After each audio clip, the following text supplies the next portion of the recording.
So the real level of thinking that is comfortable and confident and excited to minimize and overly simplify and generalize things to being some divine masculine, feminine kind of thing is really similar to, if not identical to, the same logic that would say, oh, well, the reason he was a terrorist is because he was Muslim.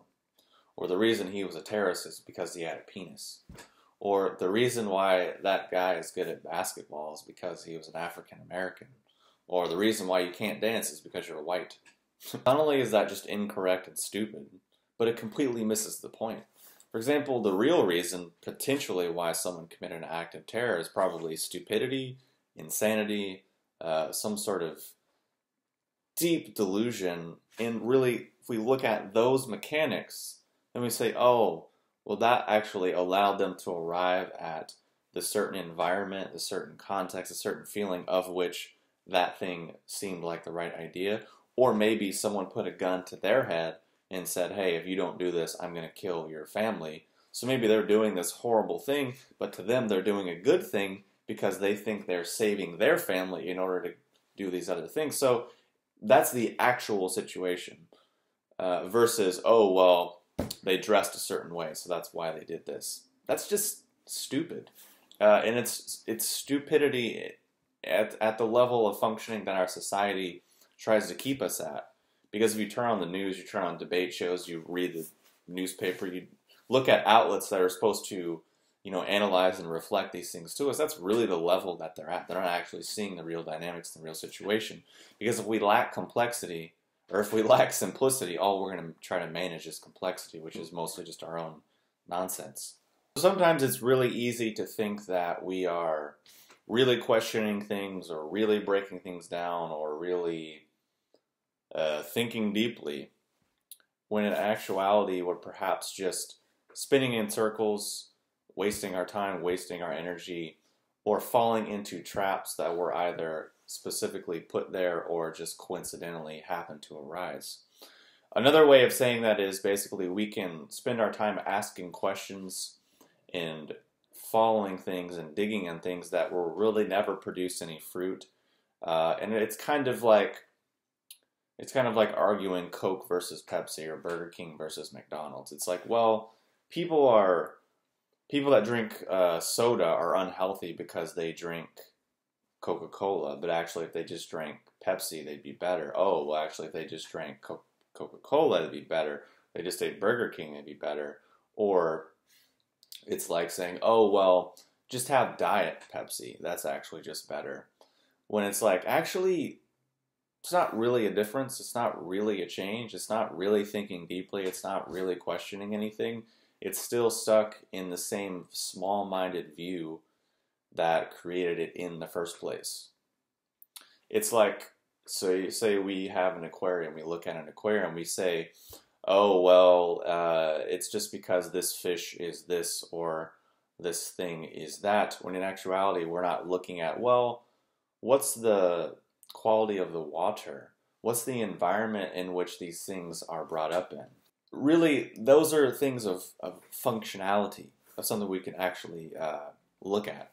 So if we're talking about masculine, feminine, what does that mean? No one knows. Can't do anything about that because everyone has a completely different understanding. Just like in the same way as if you want to run for political office, you come up with a slogan that's generic enough that everyone can project their nonsense into it, but you never actually define it. People will, okay, I'm going to run for president. My motto is going to be change and hope. Okay, but my idea of change could be a police state, could be enforced curfews, could be allowing all cars to be without mufflers and decatted and no filtration. That could be my idea of change. That could be my idea of hope. My hope could be to make $1 billion off of child and slave labor. But that's my campaign, and you're voting for it because your idea of hope is we're all going to dance like fairies in fields and smoke marijuana and, do drum circles and whatnot. That could be your idea of hope, or your idea of hope is everyone's going to be a liberal, post-Protestant, psychologically diagnosed, whatever. It doesn't matter. The thing is, that's how these things work. It's this empty slogan which you project and attach a bunch of things to, but don't realize you're actually doing it. So you're giving them the power off for nothing. So it's not actual, it's not real. So getting more to the point, if we're talking about, oh, well, it's because there's this gender blah, blah, blah, or some whatever imbalance. Well, no. Firstly, the biggest reason is people are stupid. I mean, that's the basic thing. But what does that actually mean? What's the actual dynamic? Okay, let's really distill it down. Okay, we can look at dynamics of guilt, dynamics of shame and blame and fear that have all been put into us, and that whole matrix of conditioning that we all have. We could look at the fact that we approach everything in a creationist, salvational way. If we're using language, if we are living in America, what does that mean?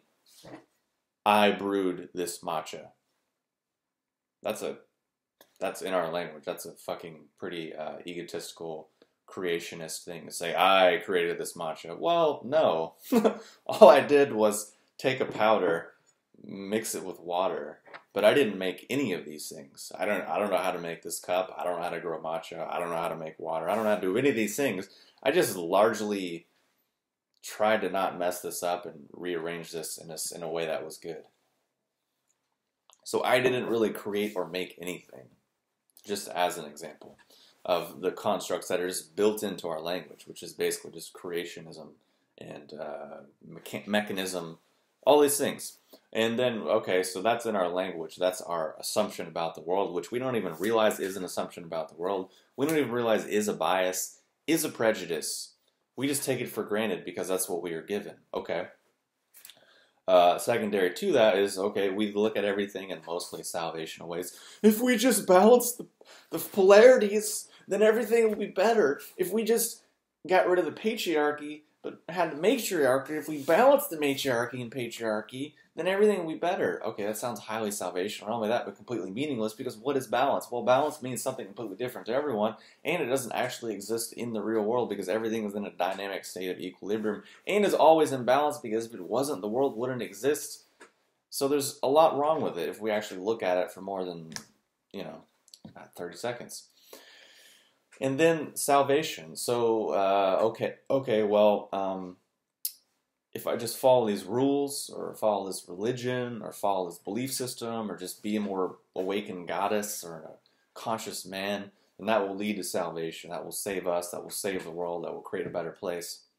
Sounds like Christianity and salvation to me, which is supposedly the thing we're trying to get away from, because this is the organization, or the organism, that gave us the guilt, the fear, the blame, and the shame in the first place, which is the actual root cause of why we're feeling what we're feeling. So it would make sense to deal with those instead of other things, if that's the actual dynamic.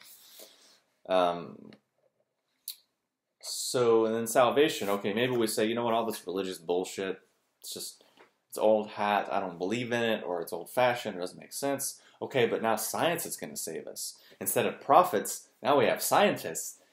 Prophets used to be the medium. There's God up here. Then we have prophets. And then we have kind of the religious folks that sort of translate what the prophets do, and they tell us, what to do. Oh, wait, we have reality up here, vast, unknowable, cold, mean, chaotic nonsense. But then we have, scientists, aka prophets, and then they tell us a little bit about it. But then we have sort of like the more lay people, the Michio Kakus and the Brian Greens and the people that sort of write the pop science books and lots of people like that. They sort of translate to us what the prophets are saying, or what they think the prophets are saying. Then we read that like, oh, okay, whew, that's what, that's what's happening. Great. Which, as a tangent, what's really funny is you actually read a lot of articles, a lot of studies. Usually it's just like, well, we did the study, and then we discovered it could be these 3 to 5 to 10 to 100 variables, but we actually aren't sure yet. We haven't really have any data. We don't really know for sure, but it could be these things. So it's like, okay, so what did you learn? Nothing. I mean, it could have been those things before you started. You didn't need to study it. You could have just looked at it and be like, yeah, it totally could be those things. But the thing is both of these ways of looking at the world, all of this conditioning, and there's nothing wrong with it. If you're into it, you like it, it works for you, cool. I really do not care.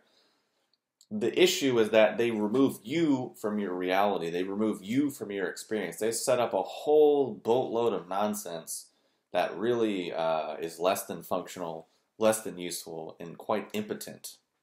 Because both of these hierarchy, both of these paradigms assert that somehow you need someone to translate to you your experience of reality or somehow tell you what to do.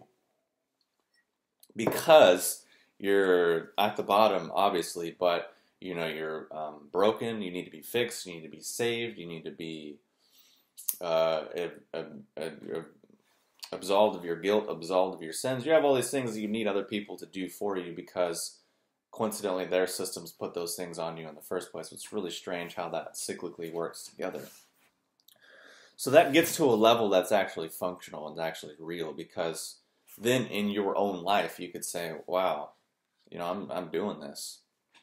You could arrive in a situation and be like, wait, I'm agreeing to this shit? I'm agreeing to be treated this way? I'm agreeing to treat other people in this way? I'm agreeing to treat myself in this way? What? Huh? And that's a different thing.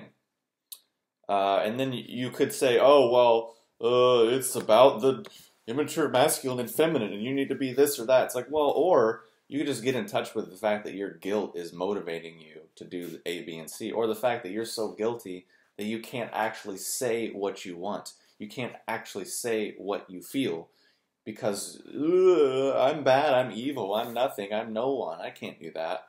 Or you have to go to the other extreme and say, oh, well, I'm a divine being. I'm an aspect of God in human form. I'm a divine feminine creator. I create all life. Or I'm a strong masculine warrior and I can do all this. It's like, no, that's just more egotism. That's just more arrogant bullshit that you're constructing for yourself instead of actually dealing with what's real and instead of actually, being an actual human being, an actual person, instead of some demon ghost entity. So, hopefully through these examples you can see how things play out in a really small scale, and how they play out in a large scale in our society as well, and how really the mechanisms of how these things work. In understanding and realizing that this is not an on-off switch, because the other issue with these types of thinking that I just realized, meaning the salvation, the creationism, the mechanistic way of viewing things, is that you view yourself as a fucking mechanism. You view life as a mechanism. You view things in this really quantitative way. It's like, okay, well, I have 7.6 grams of fear, and if I just do this modality, then I can get down to 0.07 grams of fear, and then I will be much healthier and much better. Just tell me how I can get my fear down to a level that's acceptable. This is what people are saying. It's like, dude, that's not how it works. You could have all the fear in the world, and then all of a sudden someone tells a fart joke, and you're like, ha ha, and then you just lose your shit. Hopefully not literally, but maybe if that's what you need. And boom, gone, done, over. What? Wait, but where's the hierarchy? Where's the hard work? It's like, that's not how it works, because you're not a machine. Life isn't really a machine. It's not really, if you actually look at your experience, you actually realize that, wait, oh my God, I'm alive. Shit. And no one really has it figured out. And there really isn't anything to figure out. It's just something to look at and say, what's happening here? And use a bit more of our intelligence and actually be a human being, actually be alive, not be some fucking disembodied ghost, weird spirit, disgusting vampire kind of weird entity. It's really quite strange. Oh, tell me how I can be an enlightened being. How can you actually be who you are now? Let's start with that, peeps. Let's start with, being a person, being a human being. Because that's actually what we are. And it gives a flying fuck what spirits or gods or other entities are doing, because it's not what you are. It's kind of gross to try to do and be things that you aren't. Anywho, hopefully this has been helpful before I get off on too many tangents as the matcha's kicking in and whatnot.